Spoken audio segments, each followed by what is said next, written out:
لیلا مجنوں۔ لیلا مجنوں بنیادی طور پر ایک عربی الاصل داستان ہے۔ اس میں بیان کردہ کردار تاریخی طور پر ثابت مانے جاتے ہیں کہ لیلا مجنوں دو حقیقی شخصیات تھیں، اور یہ کہ یہ داستان عشق بھی حقیقی تھی جس کو قلم بند کیا گیا، اور بعد میں صدیوں تک ان پر بہت کچھ افسانہ طرازی کی گئی۔ عربی میں سب سے پہلے کس نے اسے لکھا، اس کے متعلق یقین سے کچھ نہیں کہا جا سکتا۔ ہاں البتہ عربی سے فارسی میں اس کو پہل رودکی نے منتقل کیا۔ اس کے بعد نظامی گنجوی نے اس کو فارسی میں لکھا، جس نے اس کی مقبولیت کو ساری دنیا تک پہنچائی۔ اب تک 1000 سے زیادہ مرتبہ اس داستان کو مختلف زبانوں میں مختلف لوگ نثر و نظم میں لکھ چکے ہیں، مگر ان میں سب سے زیادہ مقبولیت و اہمیت نظامی گنجوی کی لیلا مجنوں کو ہی حاصل رہی۔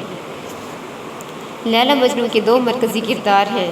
مجنوں کا اصل نام، یا جس کو نام کو اصل تصور کیا جاتا ہے، قیس ابن الملوک ابن مزاحم ہے۔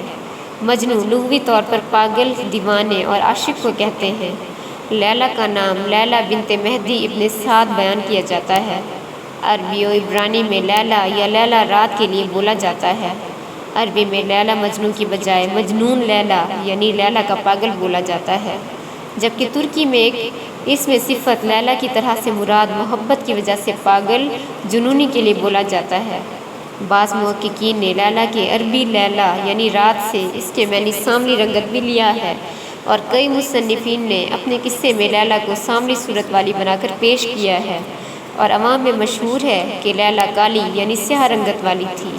لیکن اگر لیلا کو عربی النسل بیان کیا جاتا ہے تو اس طرح لیلا کا کالا ہونا ایک خلاف واقعہ بات ہوگی۔ اس کہانی کو قیس اور لیلا، لیلا مجنوں، مجنوں لیلا اور انگریزی میں لیلا اینڈ مجنوں کہا جاتا ہے۔ داستانوں میں بیان کردہ کہانی۔ نظامی گنجوی کے قصہ لیلا مجنوں کے مطابق لیلا اور مجنوں بچپن میں ایک ہی مدرسے میں پڑھنے جاتے تھے، تبھی ان میں باہمی الفت پیدا ہوئی۔ مجنوں کی توجہ تعلیم کی بجائے لیلا کی طرف رہتی، جس پر استاد اسے سزا دیتے، مگر استاد کی چھڑی مجنوں کے ہاتھوں پر پڑتی اور درد لیلا کو ہوتا۔ استاد نے یہ بات لیلا و مجنوں کے گھر والوں کو بتائی، جس پر لیلا کے مدرسے جانے اور گھر سے نکلنے پر پابندی لگ گئی۔ بعض قصہ گو اس کہانی کو بچپن سے نہیں جوانی سے شروع کرتے ہیں کہ ایک دن اچانک مجنوں لیلا کو دیکھتا ہے اور اس کی محبت میں گرفتار ہو جاتا ہے۔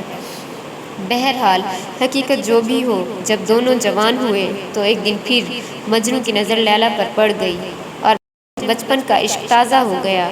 مجنوں نے لیلا کا ہاتھ مانگا، مگر لیلا کے باپ نے انکار کر دیا۔ یہاں پر لیلا کا بھائی تبریز کہانی میں شامل ہو جاتا ہے۔ وہ مجنوں کو مارنے کی کوشش کرتا ہے، مگر مجنوں اس کو قتل کر دیتا ہے، جس پر مجنوں کو کیونکہ اس نے لیلا سے سرعام محبت کا اظہار کیا تھا اور اس کے بھائی کو مار دیا تھا، اس لیے مجنوں کو سنسار کرنے کی سزا سنائی گئی۔ بعض کہانی میں تبریز کے قتل کا قصہ نہیں ہے، بلکہ رشتہ دینے سے انکار کیا جاتا ہے، اور کچھ عرصہ بعد لیلا کی شادی کسی دوسرے کے ساتھ کر دی جاتی ہے، جس پر قیس پاگل سا ہو جاتا ہے۔